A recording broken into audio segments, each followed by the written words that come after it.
Orang yang misalnya beralasan dengan takdir ketika meninggalkan kewajiban atau melakukan kemaksiatan, kata Syekh, contoh istrinya diperkosa orang, anak perempuannya diperkosa orang, kemudian sampai kasusnya ke pengadilan. Tak taunya kemudian penjahatnya mengatakan, saya perkosa anak bapak, saya perkosa istri bapak, takdir.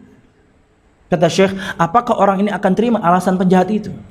Tidak akan terima. Loh, Anda tidak bisa terima alasan orang ketika memperkosa anak Anda itu karena takdir. Kok Anda boleh beralasan dengan takdir ketika Anda meninggalkan kewajiban atau melakukan kemaksiatan? Sama, nggak boleh juga. Anda memilih. Kita punya kehendak, kita punya kemampuan. Dengan kehendak dan kemampuan yang kita miliki, yuk kita pilih untuk mentaati Allah Subhanahu wa taala.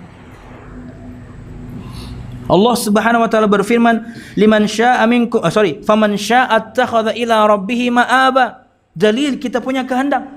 Surah An-Naba 39, dan barang siapa yang menghendaki, barang siapa yang mau, barang siapa yang menginginkan, dia mengambil jalan kembali kepada Tuhannya Allah Subhanahu wa taala dengan bertaubat. Kita punya kemauan. Kemudian kita juga punya kemampuan. Fattaqullaha mastata'tum, bertakwalah kalian sesuai dengan kemampuan kalian. Kita punya kemauan, kita punya kemampuan. Dengan dua-duanya kita memilih untuk taat kepada Allah. Artinya, poin yang keenam, bahwasanya 4 tahapan takdir yang kita pahami tadi tidak menghalalkan untuk seseorang dia boleh mengatakan ketika meninggalkan kewajiban atau melakukan kemaksiatan, saya ini meninggalkan kewajiban karena takdir, saya ini melaksanakan kemaksiatan karena takdir. Ini tidak boleh. Kenapa? Karena Anda punya kehendak. Karena Anda mampu untuk melaksanakan kehendak Anda. Kenapa ketika Anda melakukan kemaksiatan atau meninggalkan kewajiban, kok alasannya takdir? Kan kamu yang pilih. Aku nih bermaksiat, takdir pang sudah tapak muhanya. Kalau dia marah, kenapa kamu napak? Takdir juga. Kalau dia ngelak, tanya, kenapa kamu mengelak serangan saya? Disitulah jawaban kita, dia akan terdiam. Kamu mau dan kamu mampu mengelak serangan saya. Serangan saya mampu kamu elak karena kamu mau dan mampu. Ketika ada maksiat, kok kamu tidak tinggalkan? Kan kamu mampu meninggalkan. Karena kau aja, jutaan kaum muslimin bisa tinggalkan maksiat ini, kenapa ente nggak bisa? Kemudian kewajiban ini kenapa kamu tinggalkan? Karena kau abang, kaum muslimin jutaan bisa laksanakan ini, kenapa kamu nggak bisa? Kalau orang boleh beralasan dengan takdir ketika meninggalkan kewajiban atau melakukan kemaksiatan, maka ayat Allah la yukallifullahu nafsan illa wusaha itu ayat salah. Dan Allah nggak mungkin salah. Tapi kalau orang boleh beralasan dengan takdir ketika meninggalkan kewajiban atau melakukan kemaksiatan, berarti la yukallifullahu nafsan illa wusaha itu ayat salah. Allah tidak akan membebani seorang di luar kemampuannya. Nah, ini buktinya ada orang nggak mampu menjalankan ketaatan. Ini buktinya ada orang tidak mampu meninggalkan kemaksiatan, berarti ayat itu salah. Tapi tidak. Karena itu ayat benar, Andalah yang salah. Ketika ditawarkan kepada kita 2 jalan, Mas, kalau belok kanan ini berakhir kepada negeri yang indah, tapi Mas, kalau belok kiri akan berakhir di negeri yang semrawut. Isinya adalah kehancuran. Kata Syekh Utsaimin, orang berakal pilih mana? Pasti pilih belok kanan. Kata beliau, apa bedanya perbandingan itu dengan surga dan neraka yang sudah Allah terangkan dalam firman-Nya, surga dan neraka yang sudah Nabi Muhammad terangkan dalam sabdanya? Pilih.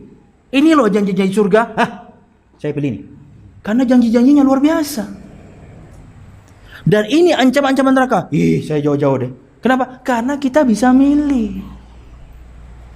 Orang yang misalnya beralasan dengan takdir ketika meninggalkan kewajiban atau melakukan kemaksiatan, kata Syekh, contoh istrinya diperkosa orang, anak perempuannya diperkosa orang, kemudian sampai kasusnya ke pengadilan. Tak taunya kemudian penjahatnya mengatakan, saya perkosa anak bapak, saya perkosa istri bapak, takdir. Kata Syekh, apakah orang ini akan terima alasan penjahat itu? Tidak akan terima. Loh, Anda tidak bisa terima alasan orang ketika memperkosa anak Anda itu karena takdir. Kok Anda boleh beralasan dengan takdir ketika Anda meninggalkan kewajiban atau melakukan kemaksiatan? Sama, nggak boleh juga. Anda memilih. Takdir Allah itu rahasia yang terkunci. Kita tidak tahu takdir Allah sampai sudah kejadian. Anda tidak tahu takdir Allah sekarang ikut pengajian sampai sekarang pian duduk kan? Tadi zuhur pian nggak tahu pian akan sampai sini atau tidak, nggak tahu pian. Niat ada, Tapi pian tahu duduk mengikuti pengajian itu ketika pian sudah duduk. Artinya kita tidak tahu yang akan terjadi nanti. Bagaimana seorang kemudian berdalil dengan sesuatu yang dia tidak tahu akan terjadi atau tidak? Gimana Pak? Pusing nggak Pak pian Pak? Gini, Anda ketika merencanakan kemaksiatan atau Anda merencanakan untuk meninggalkan kewajiban, Anda tidak tahu itu bakal sukses atau tidak. Anda tidak tahu itu bakal sukses atau tidak, maksiatnya atau meninggalkan kewajibannya. Begitu terjadi, kok alasannya takdir? Kan ente yang rencanakan. Kan kamu yang lakukan. Kok alasannya takdir? Kita punya kemauan, kita punya kemampuan. Dengan dua-duanya kita memilih untuk mentaati Allah Subhanahu wa taala. Wallahu a'lam bishawab.